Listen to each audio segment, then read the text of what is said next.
তদন্ত করলেন? নমস্কার, আপনার চ্যানেলের মাধ্যমে আমরা আপনার যারা দর্শক বা আপনাদের যারা দর্শক আছেন তাদেরকেও নমস্কার জানাই। আপনারা অবগত আছেন, গত পরশুদিন মাননীয় মুখ্যমন্ত্রী নিজে মহকুমা স্তরীয় আধিকারিক পর্যন্ত এবং রাজ্য স্তরের শীর্ষ আধিকারিক যারা প্রশাসনের তাদের নিয়ে বৈঠক করেছিলেন। আমাদের দুটি বিষয়ে মূলত খুব বেশি নজর দিতে নির্দেশ দেওয়া হয়েছিল সুনির্দিষ্টভাবে। একটি দ্রব্যমূল্য বৃদ্ধি নিয়ে সরকারের যে এই পদক্ষেপকে আমি সাধুবাদ জানাই। যদিও আমি বিরোধী দল করি, আমি হচ্ছে গিয়ে তৃণমূল কংগ্রেসের সমর্থক, কিন্তু এটাও প্রয়োজন আছে।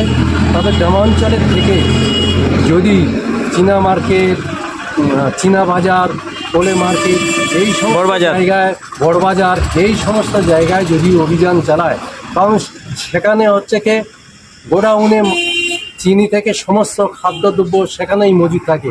গ্রামাঞ্চলে শুধু যে সমস্ত চাষিরা সবজি তৈরি করে সেইটুকুই সবজি বাজারে পাওয়া যায়। আর কালোবাজারি করতে না পারলে তাহলে দ্রব্যমূল্য যে বৃদ্ধি পাচ্ছে সেই তিমিরেই আবার থেকে যাবে।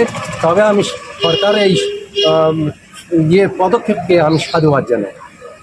এই ধরনের পদক্ষেপের ফলে গ্রামাঞ্চলের মানুষ কি উপকৃত হবে?